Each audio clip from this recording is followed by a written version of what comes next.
Good morning, class 12. Welcome back to the online class. Today we start chapter number 1, Relations and Functions. I hope in grade 11 you must have done relations and functions to some extent. This is just advanced of whatever we have studied in grade 11. But for a quick recall, let's take what we have studied.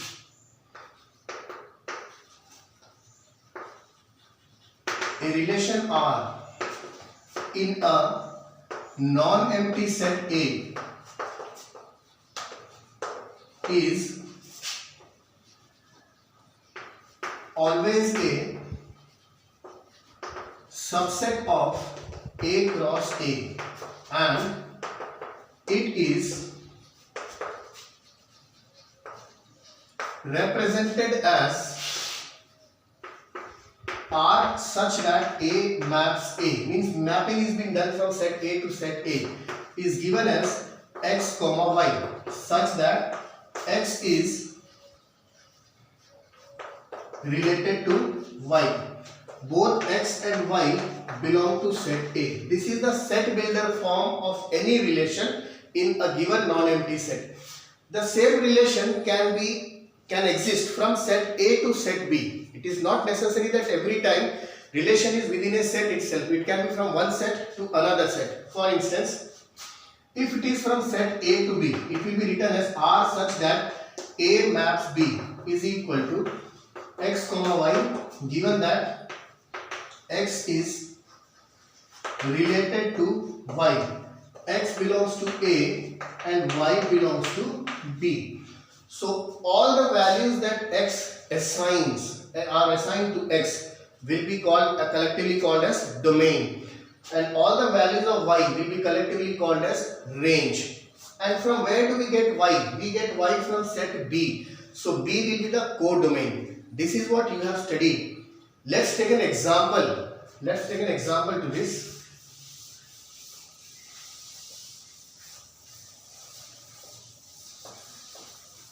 Say I have a set A.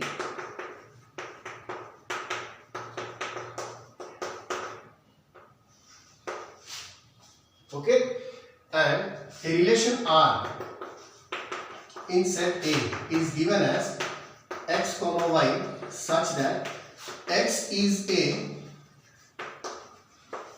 proper factor of y. X and y belong to set A. Now children, you have to understand the difference between a factor and a proper factor. Every number is a factor of itself. One is a factor of every number. One is a factor of every number and one is the proper factor of every number. Every number is a factor of itself but not a proper factor. To be called as a proper factor, the magnitude of the factor should not be equal to the number where it is to which it's multiple, right? So 5 is a factor of itself but not a proper factor. 6 is a factor of itself but not a proper factor. Okay, so let's take, this is the set builder form of R. Now the roster form of R, ordered pairs, 2. So 2 is a factor of 2 but not a proper factor. So 2 is a proper factor of 4, 2 is a proper factor of 6, 2 is a proper factor of 8. Now 3 is a proper factor of 6, that's it. 5 is a factor of itself but not a proper factor. 6 is a factor of itself but not a proper factor. 7 is a factor of itself but not a proper factor. 8 is a factor of itself but not a proper factor. So this is R. Now what is domain of R?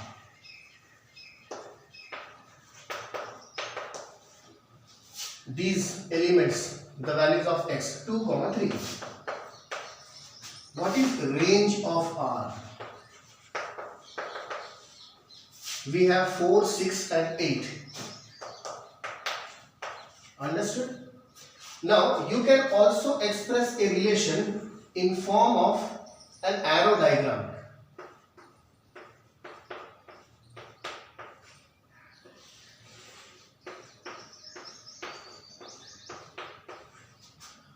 Two is related to 4, 2 related to 6, 2 related to 8, 3 related to 6, 4 related to 8. No other relation is possible. This is arrow diagram. You have studied in grade 11. Okay children, so this was just relation. In grade 12 we have types of relation.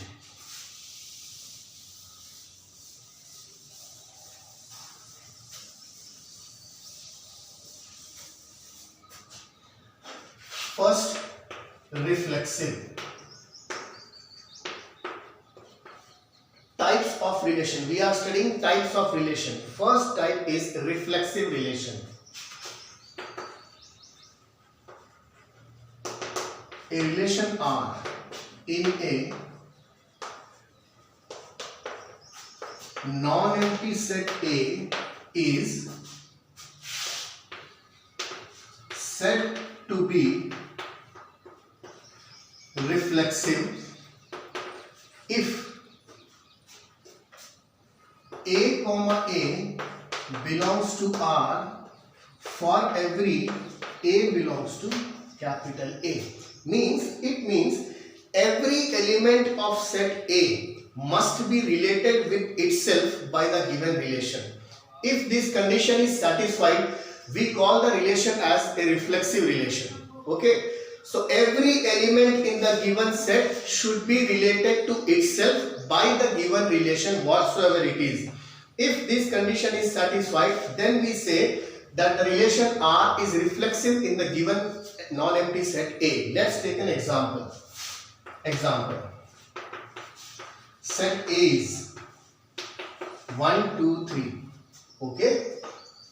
Now let's say relation R in set A is given as x comma y such that x is a factor, not proper factor, just a factor. X is a factor of y. Both x and y belong to A. This is the relation given. Now let's see what do we have. 1 is a factor of itself. So 1 comma 1 belongs to R. 2 is a factor of itself. So we have 2 comma 2 also. 3 is a factor of itself. So we have 3 comma 3 also. 1 is a factor of 2. 1 comma 2 will also be there. But we don't want it. What does the relation say? Reflexive. 1 should be associated with itself by the given relation. Okay. So there are 3 sets in set, 3 elements in set A. For each element we have 1 comma 1, 2 comma 2, 3 comma 3. So this condition is satisfied. A comma A belongs to R for every small a belongs to capital A. All such relations are called reflexive relation. Let's take an example, one more example to understand better.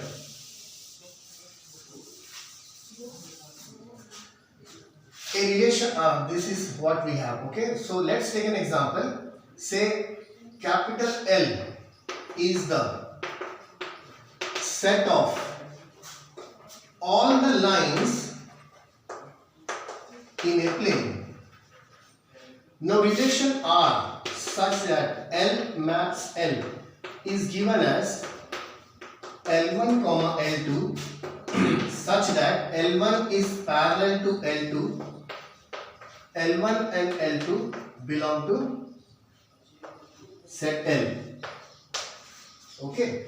Now we know that every line is parallel to itself. Every line is parallel to itself. So for every L1 belongs to capital L, L1 is parallel to L1. So you will always have, this implies L1 comma L1 belongs to R. So you have an element, L1 is associated with itself. Take any line. We know that every line is parallel to itself. So L1 comma L1, L2 comma L2, L3 comma L3, all these elements, all these ordered pairs will be there in R. Okay. So here we can say the relation R in set L is reflexive. Let's take one more example. Same set, L, capital L is the set of all the lines in a plane. Okay. Now relation R is given as L maps L is equal to L1 comma L2 such that L1 is perpendicular to L2 for every L1 comma L2 belongs to capital L. No line is perpendicular to itself. Every line is parallel to itself, but no line is perpendicular to itself. So L1 perpendicular to L2. L1 is perpendicular to L1. This is absurd. This statement is absolutely absurd. no line can be perpendicular to itself. So it means L1 comma L1 does not belong to R. Since L1 comma L1 does not belong to R, this relation is not reflexive. So it is not necessary that every time a relation is reflexive in given set. It may or may not be reflexive. Okay. Let's come to second type of relation.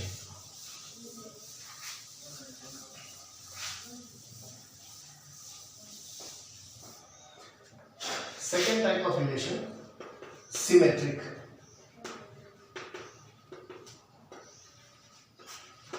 A relation R in a non-empty set A is said to be symmetric if x1 comma x2 belongs to R. This implies x2 comma x1 also belongs to R for every x1 comma x2 belongs to set A. If an element x1 is related to element x2 by some relation, x2 must also be related to x1 by the same relation. If this condition is satisfied for all the given elements, then we say that the relation is symmetric. Let's take an example for this. Say L is the set of all the lines in a plane. Relation R is given that L maps L is equal to L1 comma L2 such that L1 is parallel to L2, L1 and L2 belongs to set capital L. Now let's see, L1 is parallel to L2. This implies L2 is also parallel to L1. You have any two lines. If I say line L1 is parallel to line L2, I can also say line L2 is parallel to line L1. Okay. So L1 comma L2 belongs to R. This implies L2 comma L1 also belongs to R. So this relation is symmetric here. Okay. This relation is symmetric. Now we have one more example in that reflexive. We have taken a set of certain elements and the relation was factor. Let's see, is it symmetric or not? Come to the previous question which we have done. Set A equal to 2, 3, 4. Okay. Relation R such that A maps A is given as x comma y, where such that x is a factor of y. X and y belongs to set A. Okay, now we know that 2 is a factor of 4. 2 is a factor of 4. Reflexive, this relation is reflexive. 2 is a factor of itself, 3 is a factor of itself, 4 is a factor of itself. So 2, 2, 3, 3, 4, 4. These ordered pairs we will have in R. But let's talk about symmetry. 2 is a factor of 4. Okay, so 2 comma 4 belongs to R. But what do you say? Is 4 a factor of 2? No, 4 is a multiple of 2. So 4 comma 2 does not belong to R. 2 comma 4 belongs to R, but 4 comma 2 does not belong to R. So relation R is not symmetric in the given set. It is reflexive in the given set, but it is not symmetric. So in any set, a relation may or may not be reflexive, a relation may or may not be symmetric. Reflexive हो सकता है, symmetric नहीं होगा, right? Reflexive नहीं होगा, symmetric हो सकता है. Let's take one more example. वो हमने lines का लिया था, perpendicular. L1 is perpendicular to L2. This relation was not reflexive. Why? Because no line is perpendicular to itself. No line is perpendicular to itself. But if I say L1 is perpendicular to L2, it means L1 comma L2 belongs to R. Also I can say L2 is perpendicular to L1. So L2 comma L1 also belongs to R, right? So the relation perpendicular was not reflexive because no line is perpendicular to itself, but that relation is symmetric, right? समझ रहे हो? तो किसी भी set में, in any set, a relation may be symmetric, may not be reflexive, or may be reflexive, may not be symmetric, or may be both, or may be none, नहीं भी हो सकता है. Okay, so this may happen. So this was about second type, symmetric. Now let's talk about the third type of the relation, that is transitive.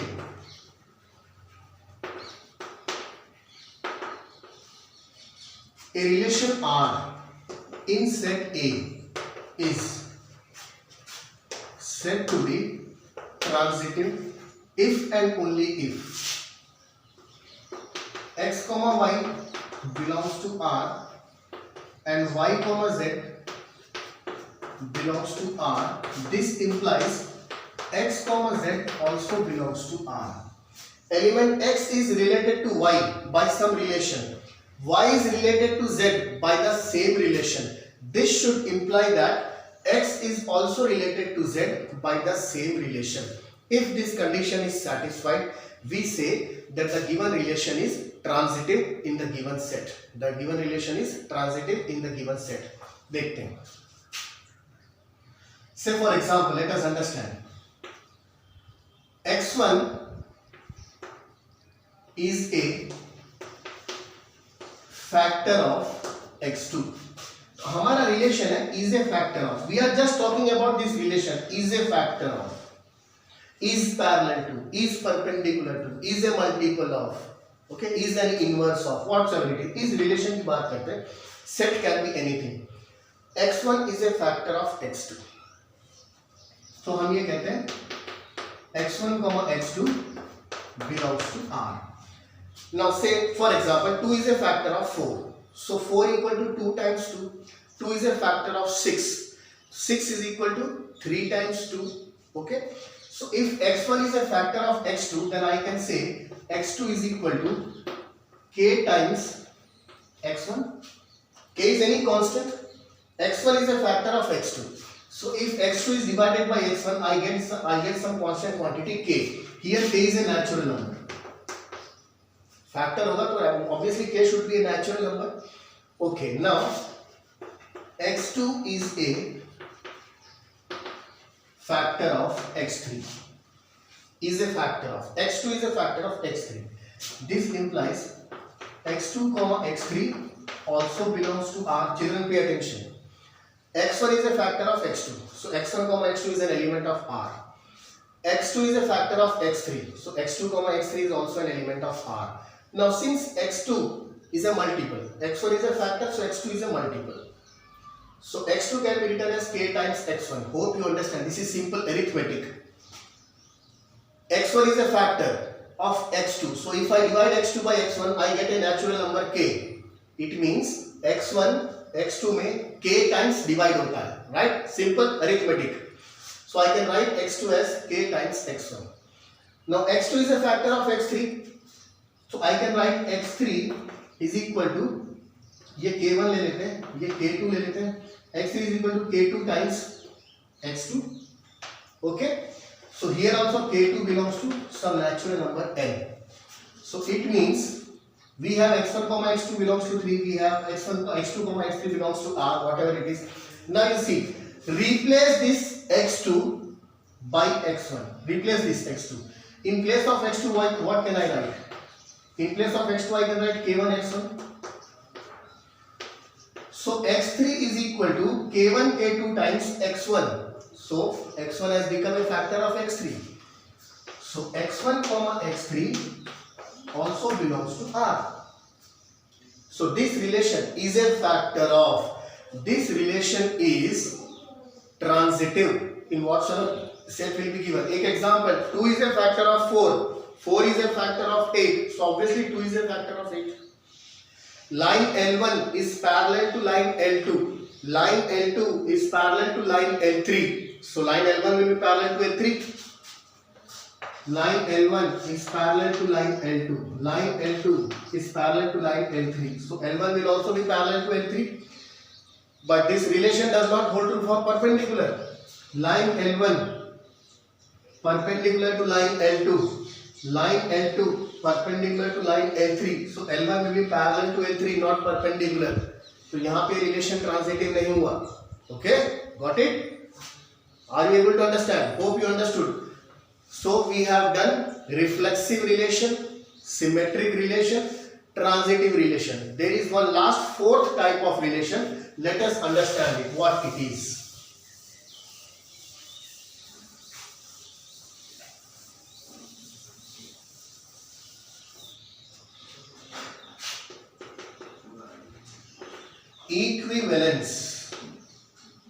Equivalence relation.